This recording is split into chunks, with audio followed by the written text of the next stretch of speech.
दोस्तों हम आ चुके हैं अपने खेत पर हम क्या करने आए हैं। एक तो हमें ट्वेल चलानी है, खेत को पानी देना है, और दूसरा खेतों में आपको दिखाता हूँ घास बहुत ज़्यादा हो चुका है, और घास में आज हमें घास वाली स्प्रे करनी है। ये जो घास आप देख रहे हो इसके लिए स्प्रे करनी है, नहीं तो ईख को ये होने नहीं देगा।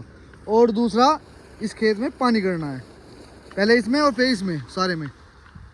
भाई आज जो हम दवाई गिरने वाले हैं खेतों में वो घास की दवाई है, और घास भी कई तरह के होते हैं। ये है मोथा, एक मोथे नाम का घास होता है, ये उसकी दवाई है। तो आपको दिखाता हूँ घास की दवाई के लिए कौन कौन सी दवाइयाँ यूज़ होती है, किस नाम से आती हैं दवाइयाँ भी। जो पहली दवाई है जो मोथे घास में यूज़ होती है वो हम गिरने वाले हैं हेलोस यूज़, वो है ये। और जो दूसरी दवाई है वो हम गिरने वाले हैं, दूसरी दवाई है वो है ड्रैगन मेट्रोब्यूजिन, और ये चौड़े पत्ते वाली घास और खरपतवार को ख़त्म करती है। और तीसरी दवाई जो हम गिरने वाले हैं, तीसरी दवाई हम यूज़ करने वाले हैं फिनिश 58। भाई इन सारी दवाइयों के साथ हमें एक स्टिकर ये लगाना बहुत ज़्यादा ज़रूरी है, क्योंकि ये पत्तों पे इस दवाई को चिपका देता है और इसे गर्मी की वजह से छूटने नहीं देता, और बारिश से कुछ भी हो जाए ये पत्तों पे चिपक जाती है, दवाई अपना पूरा काम करती है। तो चलते हैं, करते हैं ये सारी दवाइयाँ अपने खेतों में और देखते हैं क्या रिजल्ट रहेगा इनका। भाई सारी दवाई हमने इस बाल्टी में घोल ली है, अच्छे से मिला ली है।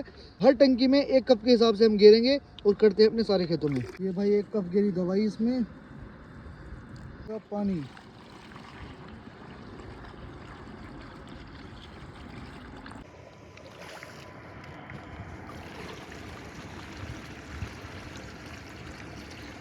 एक टंकी में ये 5 ml यूज़ होती है।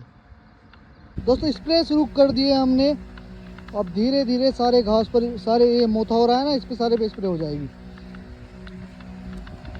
दोस्तों 10 टंकी मैंने कर दी है, और जैसे ही मैं स्प्रे कर रहा था तो मेरे सामने एक कमाल की चीज़ आई है, वो मैं आपको दिखाता हूँ क्या कुदरत का करिश्मा है ये। भाई धीरे धीरे मैं चलता हूँ उसके पास और आपको दिखाता हूँ है क्या चीज़ ये।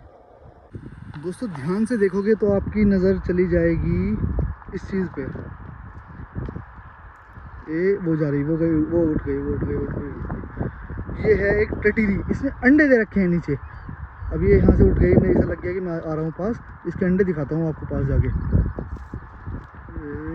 ये भाग रही है धीरे धीरे। जो मैं अंडों के ज़्यादा करीब चला गया तो ये अंडों के पास नहीं आएगी दोबारा, तो मैं दूर से ही आपको दिखाऊंगा इन्हें। ये देखो दोस्तों, ये हैं टटीरी के अंडे। ये ज़मीन पे अंडे देती है। अब यहाँ पे पानी चलाने में और जी खेत में जुताई करने पे बड़ा ध्यान रखना पड़ेगा इन चीज़ों का। इसने बिल्कुल बीचों बीच अंडे दे रखे हैं यहाँ पर, ये ऐसे ही अंडे देती है। अब ये भरी दोपहरी में इनके ऊपर बैठी थी, बिल्कुल पूरी दोपहरी इनके ऊपर बैठी रहती, जो मैं इसे डिस्टर्ब ना करता। गलती से मैंने इसे डिस्टर्ब कर दिया, करना तो मैं चाहता नहीं था। ये ब्लैक कलर के अंडे ऐसे लग रहे हैं कितने खतरनाक से। कमाल की चीज़ है, कोई घोंसलों में अंडे देता है, कोई पेड़ पे अंडे देता है, कोई पत्तों में अंडे देता है। अब इसने बिल्कुल खाली ज़मीन पर नीचे अंडे दे रखे हैं। इसका अलग ही तरीका है अंडे देने का, घोंसला बनाने का। घोंसला भी इन्हें मिट्टी का बना रखा है, बस हल्के डले इधर उधर करे और अंडे उसमें दे दिए। अब हमें इसका बहुत ज़्यादा ध्यान रखना पड़ेगा, जैसे हम इस खेत में पानी चलाएंगे, जिससे कि इसने जहाँ पे अंडे दे रखे हैं वहाँ तक पानी ना पहुँचे और ये इसके बच्चे सही सलामत निकल जाए। और मैं आता रहूँगा यहाँ पे, इसका देखता रहूँगा चेक करके कि इसने बच्चे निकाले अंडों में से या नहीं। और चलते हैं अपने घर।